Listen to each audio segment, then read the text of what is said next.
We'll read this evening from John chapter 21. If you do have a Bible, please turn to it. We're in the last chapter of John's Gospel, and we're going to read from verse 15 through to the end of the chapter. The first section of this, of course, was our midweek study, looking at Peter's restoration, but Aaron's going to be focusing this evening on the latter half of the reading. So John chapter 21, verse 15 onwards. When they'd finished eating, Jesus said to Simon Peter, "Simon, son of John, do you truly love me more than these?" "Yes, Lord," he said. "You know that I love you." Jesus said, "Feed my lambs." Again, Jesus said, "Simon, son of John, do you truly love me?" He answered, "Yes, Lord, you know that I love you." Jesus said, "Take care of my sheep." The third time he said to him, "Simon, son of John, do you love me?" Peter was hurt because Jesus asked him the third time, "Do you love me?" He said, "Lord, you know all things. You know that I love you." Jesus said, "Feed my sheep. I tell you the truth, when you were younger, you dressed yourself and went where you wanted. But when you are old, you will stretch out your hands, and someone else will dress you and lead you where you do not want to go." Jesus said this to indicate the kind of death by which Peter would glorify God. Then he said to him, "Follow me." Peter turned and saw that the disciple whom Jesus loved was following them. This was the one who had leaned back against Jesus at the supper and had said, "Lord, who is going to betray you?" When Peter saw him, he asked, "Lord, what about him?" Jesus answered, "If I want him to remain alive until I return, what is that to you? You must follow me." Because of this, the rumor spread among the brothers that this disciple would not die.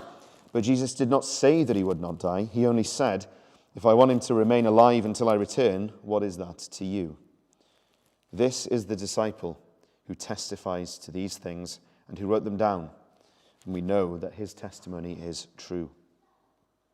Jesus did many other things as well.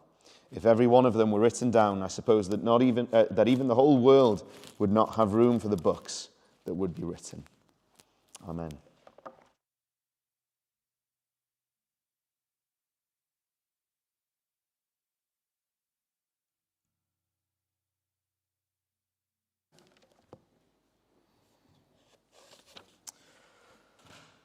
Okay, well, for those of you who are not in the midweek studies this week, we missed you, first of all. But also, we looked at, as Alan just mentioned there, the first part of Peter's reinstatement, if you like. He was reinstated in order for him to do the work that Jesus had called him to do as a fisher of men, as the one Christ would build his church upon. And so we're going to look at the second part of that conversation that Jesus has with Simon Peter. And what we saw in the midweek was that Jesus dealt so personally and yet so lovingly with Simon Peter. He was so gracious to him in being willing to expose his sin in order to restore him. He doesn't leave Simon Peter in his shame and in his guilt. Rather, he deals with it so he can be restored. If you remember, Simon Peter had denied Christ, denied knowing anything about Jesus, denied being a follower of him 3 times, as Jesus predicted. And in his boldness, he said to Jesus, "No way will I ever do that." And obviously he did do that, because Jesus knows better. But the end result of that is now Jesus is alive again. Jesus, is clearly the one who was right in the situation. And Peter was in this no man's land. Where do I stand with Jesus? I'm racked with guilt. I'm racked with shame. And perhaps you are in that situation, or you've been in that situation where you're aware of your own guilt and shame, that you're guilt and shame stops you from being right with Jesus, well, Jesus longs to expose that and deal with it in order for us to be forgiven and restored. Now, we saw that Peter, it hurt Peter. He was grieved. We read it again on that third time that he was asked, do you truly love me? Do you even love me as a brother, if you remember? Now, that grief was because of his own sin, because he realized there that Jesus was sort of exposing his denial. Just like Peter denied him 3 times, he was asked 3 times, do you love me? And so he was shown his sin, his denial, and yet at the same time, 3 times he was shown grace. Because despite the fact that he denied Jesus, he was told, feed my sheep. There's a way back for you. There's a way for you to continue to serve me. There's a way for you to continue to do the work that I'm calling you to do. And it's important for us to remember, if we have fallen, when we fall, there's grace for us. There's a way back. Satan will tell us in our minds, who are you to call yourself a Christian after what you have done or what you haven't done? How can you claim to represent Jesus after what you have done or what you haven't done? But Jesus' words are, yes, you've fallen. I know you've fallen, but I forgive you. Now come, be restored. Come and come alongside me again. Serve me as I've called you to serve me. And that brings me to the first point I'd like to make tonight. Our calling to serve Christ is not dependent on our obedience. It's dependent on Christ's grace. We are called to serve not because Jesus has looked at us and gone, oh, do you know what? That Aaron would make a great disciple. He'd be really good. He wouldn't let me down. Wrong. And the same for each and every one of us in this room. The same for Peter. Jesus didn't look at Peter and go, do you know what? He won't let me down. I'll pick him as a disciple. And that's what his denial and the fact that Jesus exposes his denial and says beforehand that he would deny him, it tells us that God chooses the weak and the foolish to shame the wise and the strong. In other words, our witness isn't, I'm a follower of Jesus and I'm a good follower because of what I bring to the party, of what I bring to the table. My desire, my passion, my love. That's what Peter thought initially. I've got such a great love for you, Lord. I'd rather die, he said, than let you down. That's how much I love you. That's how much I can offer you. No. I'm a follower of Christ, and I don't deserve to be a follower of Christ. I'm a follower of Christ, and I'm not qualified to be a follower of Christ. I'm going to mess up all the time, and Jesus knows it. And yet he's chosen me to show how the utmost of sinners, the weakest of vessels, can be used to reveal something of the glory of Christ to a fallen world. That's the point. You see, when we look at Peter's denial, it's important. When Thomas's doubts are revealed to us, it's important. They are here for us to see. Why is it recorded that they doubted? Why is it recorded to us that they denied Christ? It's to show us something. It's to point out that from the very outset, God chose and called sinners to the work of building his church. Imagine this. Jesus sat down and decided, right, I need people that are going to be my apostles. Okay. I need people to build my church. Who am I going to choose? Well, I could choose Peter, but I know he's going to deny me. Yeah, I'll choose him. Now, why does he choose him? Because he knows the heart of each and every person. He knows we are all fallen. He knows we are all weak. And he doesn't choose us because of what we offer. He chooses us because he knows that he is able to change us and show grace to us in order for us to know him and serve him. I was thinking about this. During Pentecost, people would have been looking at Peter and going, hang on, that's Peter. That's the Peter that denied Jesus. Who is he to be standing up there? And they may have even looked at Thomas, who was also there, speaking in these tongues, however you interpret those tongues. But those who were there are going, isn't that Thomas, the guy who doubted Jesus? Isn't that Peter, the guy who let Jesus down? Aren't those the disciples that all effectively fled?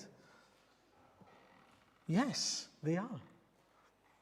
But you see, we think our sin devalues our witness. It doesn't.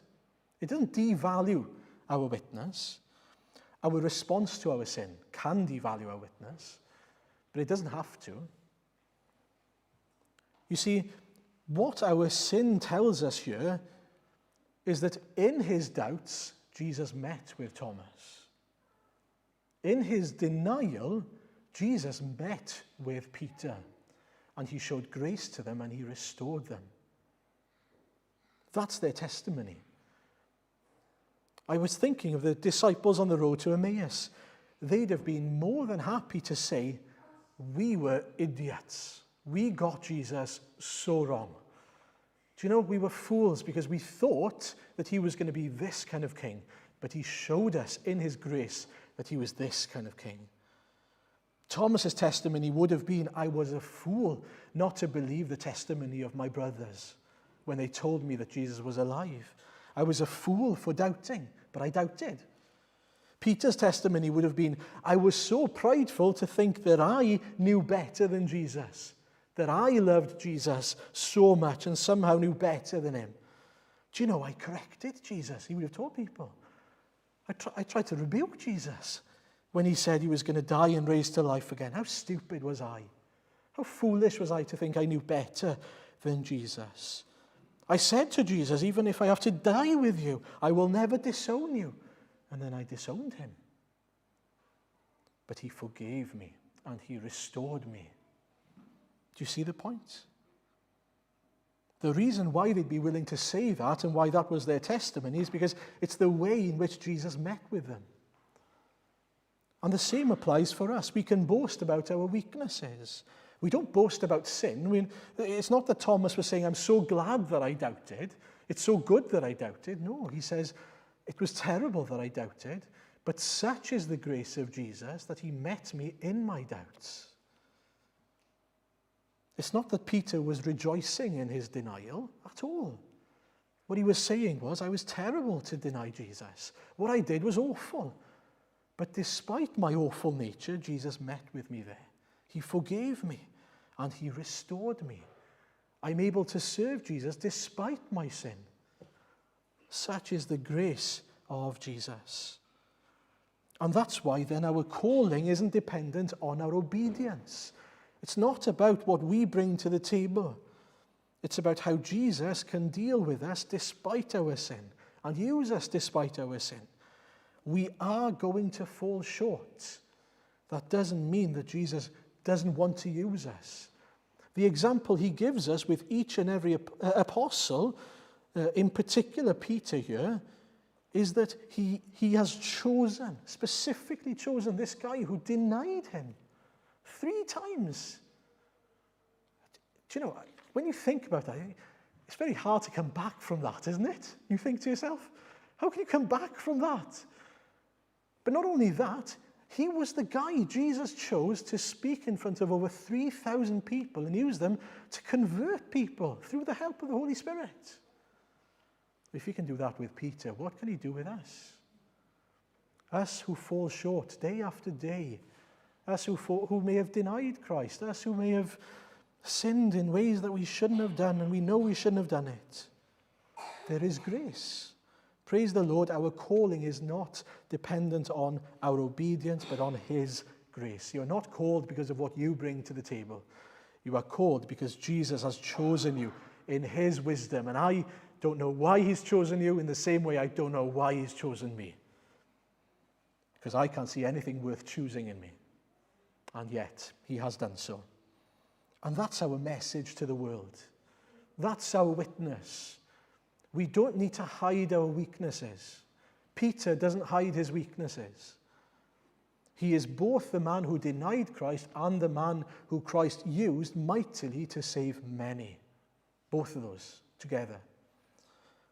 The same applies for us, whatever your situation. He is the one who can use you and the one who restores you because you have fallen short in so many ways. So remember, you are called by grace. Secondly, what is that calling then? In particular, on Peter's life, what is he called to? And what are we called to? Well, of course, Peter is called to be an apostle, a founding member of the church, and so in a way his calling is special, but in another way, the principles of his calling is exactly the same as the principles of the calling that we have received. Every member of Christ's church is called to serve the Lord Jesus. And we see that in the passage. His calling is to follow Jesus. To follow Jesus how? By serving his sheep, by feeding his sheep, and even by suffering. So those are the two things, ministering and suffering.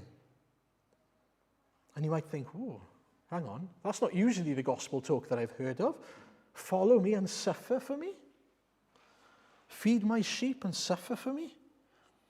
But that's exactly what Jesus calls him to do. In fact, he says, follow me to him twice. He says, feed my sheep or my lambs, a variety of ways, but ultimately the same message 3 times. And then he says, you're going to die a horrible death. You are going to suffer because of your calling. And it's interesting because in his letter, in 1 Peter chapter 2, Peter says that suffering is a core part of that calling. It's what we were called to. And he's talking not only about himself there, he's talking to the church. And so he says there in verse 20 onwards, but if you suffer for doing good and you endure it, this is commendable before God. To this you were called, because Christ suffered for you, leaving you an example that you should follow in his steps. It tells us that we are called to be examples of Jesus, followers of Jesus in the world, not simply by suffering, but by doing good and even enduring suffering because of it, as a consequence of the good that we do, of the service to the Lord as we do it. And that's a crucial point, isn't it? You know, you're not called to stick your finger in a fire and call that suffering for the sake of the Lord. You're just being silly. No, what you are called to do is to say, I love the Lord so much, I love the lost so much, that I want to live a life that glorifies the Lord by doing what the Lord has called me to do, even if it means suffering. Or to change that a little bit, knowing that it means suffering. Knowing that it means it's going to hurt at times. Because that was Christ's attitude, isn't it? He came to a world that he knew would reject him. He came to a people that he knew would kill him. But he did it because he loved his church. He did it because he loved and desired to save us. So we can pray that our service to him would never be a means of trying to earn favor with God. That's not our service to the Lord. We are not called to live a life of good works to get our way into heaven. No, we are called to live a life of good works to glorify the one who loved us and to be an example of Christ to those around us. Now, what is that example? Well, just as Jesus gave himself for me, I'm willing to give myself for them. I don't know about you, but I think that's a tremendous challenge. To be so aware of the love of Christ that he calls us to follow in his footsteps, to be an example, so that the love of Christ can be revealed to others, even if it means suffering for me. Can we honestly say that we are willing to do that? That even when people revile us, turn against us, hate us because of the gospel we preach, we do it because we pray that the Lord would use it to save souls. And so we are to expect trouble in the world. But John 16 also tells us that we don't need to fear because Christ has overcome the world. So there's an interesting passage in Matthew 20 where the mother of Zebedee's sons asks Jesus a favor, which was for her sons to be assistant kings, if you like, at the right hand of the king. And Jesus tells them in verse 25 to 28, Jesus called them together and said, "You know that the rulers of the Gentiles lord it over them, and their high officials exercise authority over them. Not so with you.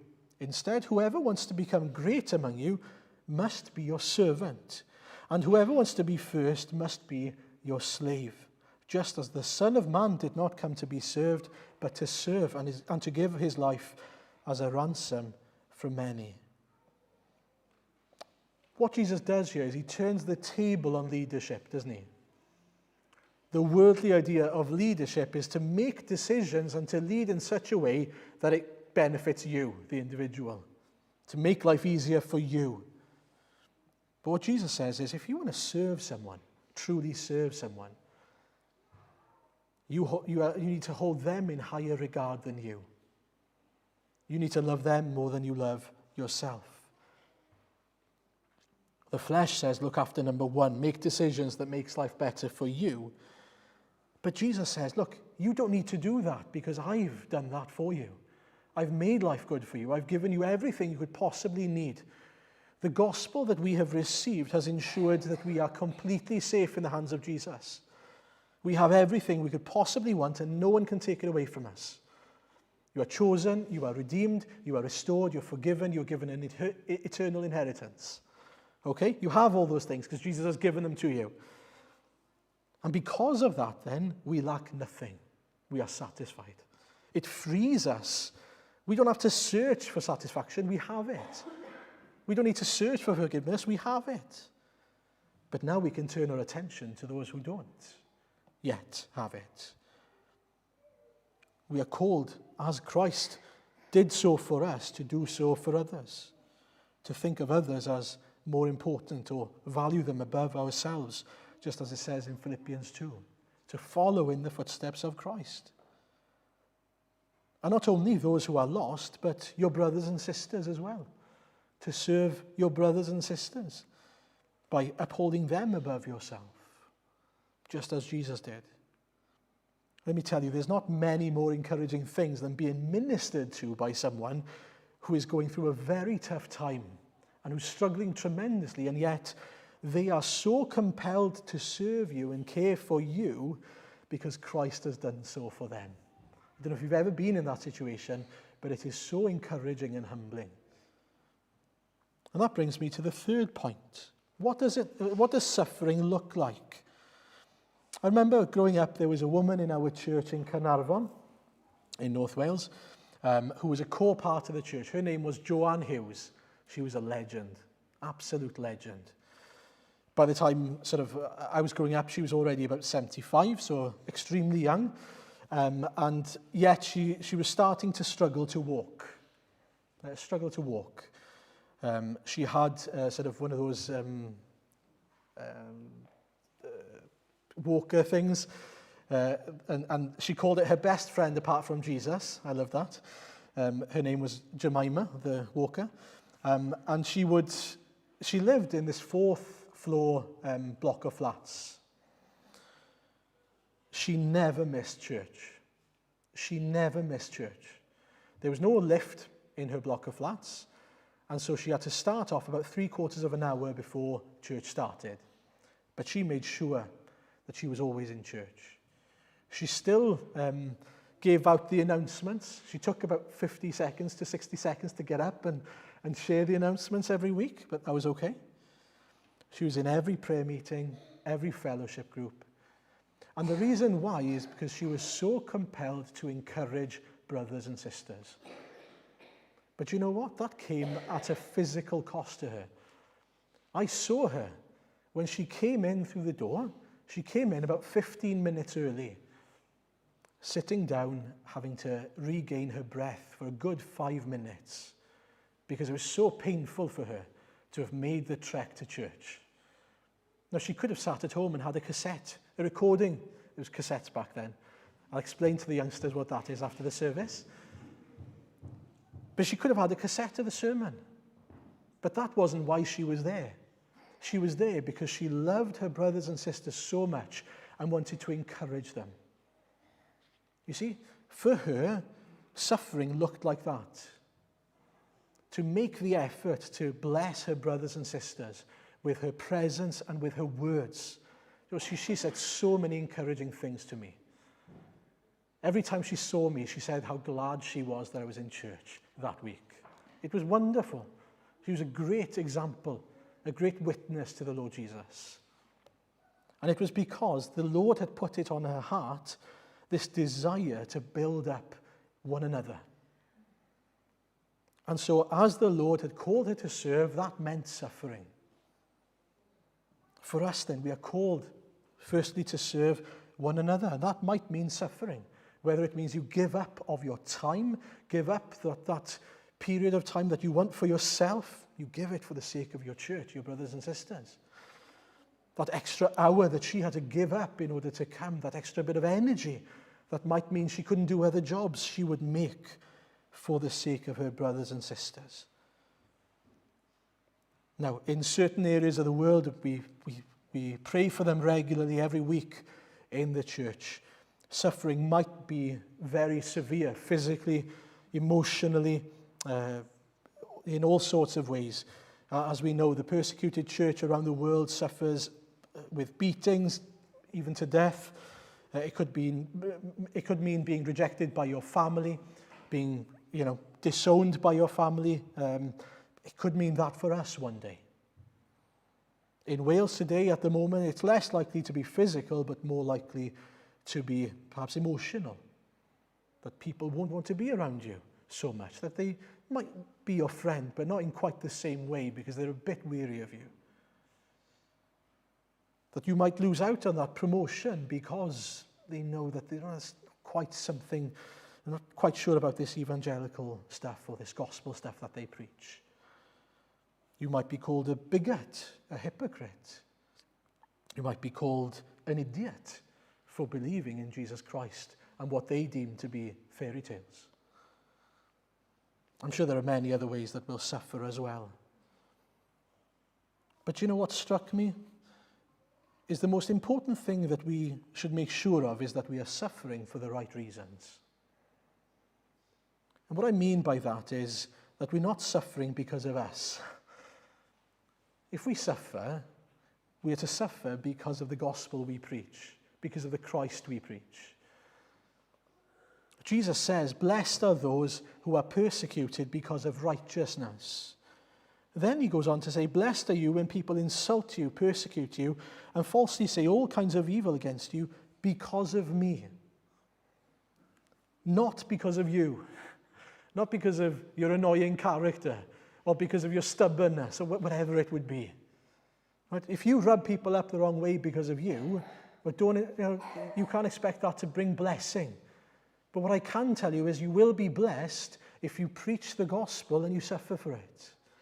You will ultimately be blessed by Jesus Christ. He promises it. Living out the gospel, preaching the gospel, means that sins and enmity with God will be exposed. It'll also mean that grace is offered to people, and some people aren't going to even like that. But make sure that when we suffer, it is for the right reasons. It's because we've preached Christ to them, not because we've done something, not because we've been annoying or frustrating in some way. Saying that there's only one way to heaven is a good thing. Exposing the uniqueness of the gospel is a good thing, but that leads to consequences, doesn't it? If you say that to a Jehovah's Witness or to a Muslim or to an atheist, whatever it would be, it has repercussions. But that's what we believe. That's what we preach. There's only one way to heaven. There are no other ways. Full stop. Now that's both hard and wonderful. It's the only way, but we have the way. People need to know the way. The question is, to what degree are we convinced and full of love for people that we are willing to tell them he is the only way? As I read last week, and it's been ringing in my ears ever since. It's a bit annoying when that happens, but I can't get away from it. Romans 10:14. How then can they call on the one they have not believed in? And how can they believe in the one of whom they have not heard?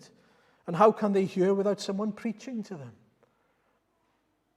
This is the way Christ has ordained for people to hear the gospel, through vessels like us, broken, sinful vessels who are chosen in grace to make his gospel known. You see, the calling on Peter's life, despite his sin, is follow me, feed my sheep, follow me, and be willing even to suffer. Be prepared. Things are going to be hard. But keep on going. Keep on preaching truth in a world of lies and deceit and rebellion to God. And that's what he prepares us for tonight.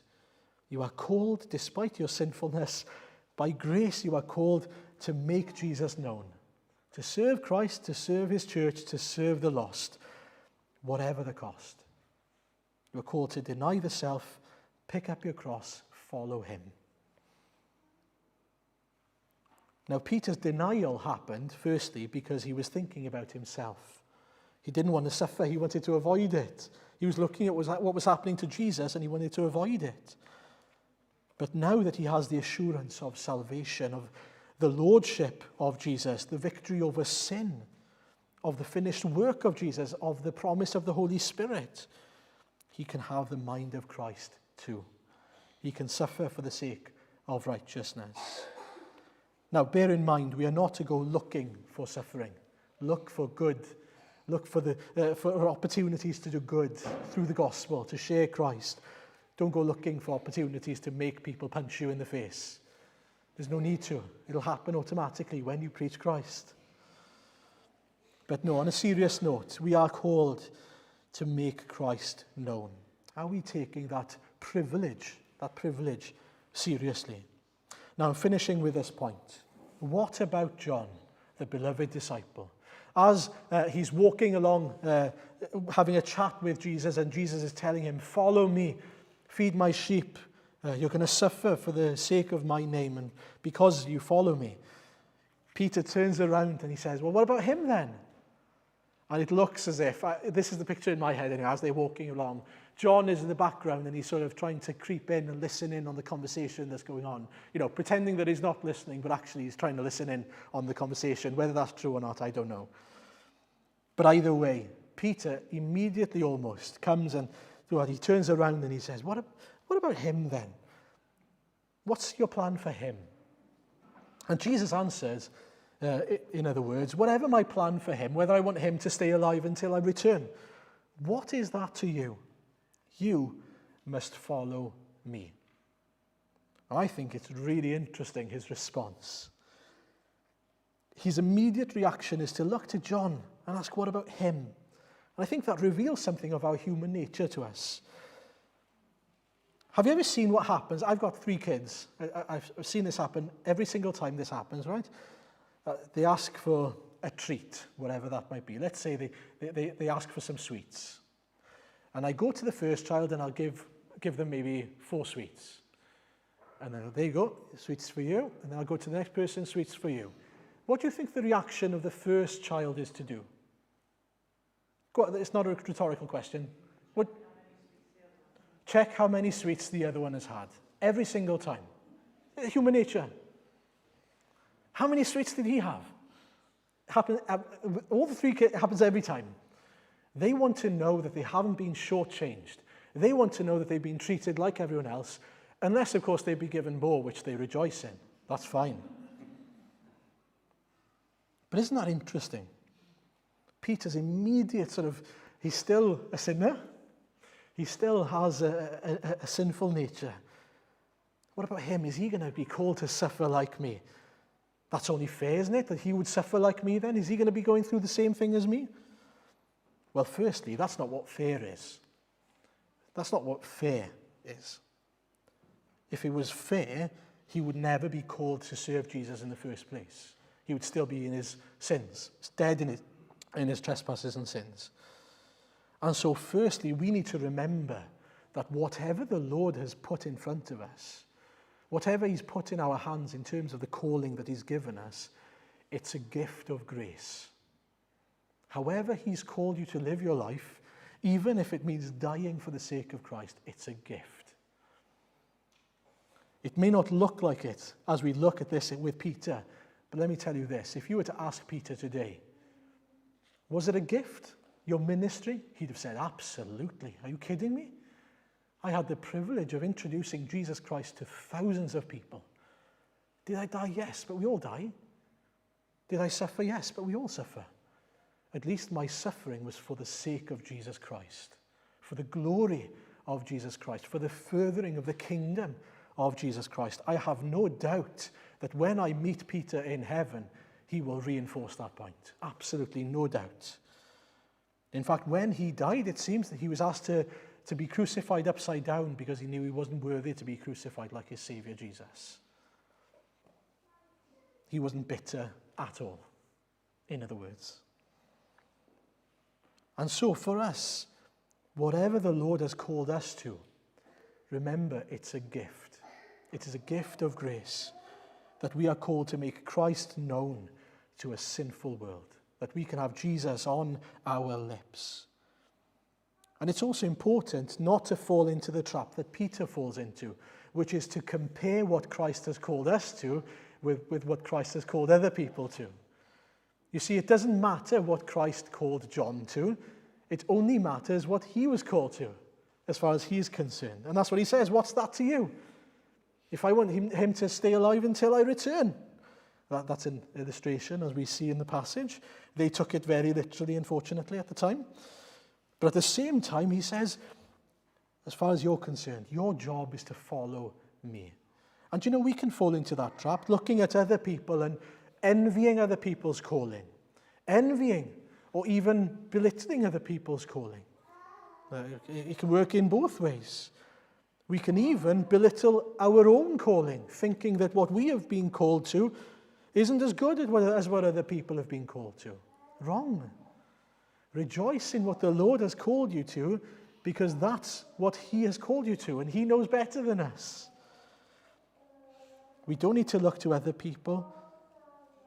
If you're a mother who's confined to the home with young kids, your suffering is to be long-suffering towards your kids and to preach Christ to them. If you're in a particular workplace that's very difficult, that's your calling, to serve Christ there, to make Christ known there, despite how they will maybe not like you, or if your family perhaps comes up against you and don't like the Christ you keep on mentioning, that's your calling, to keep on preaching Christ. In other words, work out your own salvation, work out your own calling. Make sure that you focus on yourself. That doesn't mean that we can't encourage others or help others to know how they are called. But as far as we are concerned, we are not to compare with one another, but to rejoice in how the Lord has been so gracious to us and has called us to such a wonderful privilege of making him known. And so for John had to focus on his own calling. John had to work out what the Lord was calling him to do. We don't have to know how it's going to end. Peter's quite unique in that sense, isn't he? Because he knows how his calling is ultimately going to end with death. Now, we don't know how our calling is going to end, but what we do know is whatever the Lord calls us to, he will equip us to do it. And he will have enough grace for us to do it. He will empower us by his Spirit to do it if we are obedient to him. And so when we obey, we can remember, I may suffer for the sake of his name, I may suffer for the sake of his church, I may suffer for the sake of the lost, but I'm safe in the arms of Jesus, and I am privileged to be able to represent him as a vessel in a world of darkness. Pray that we would take that role seriously and give him all glory as we do it. Amen.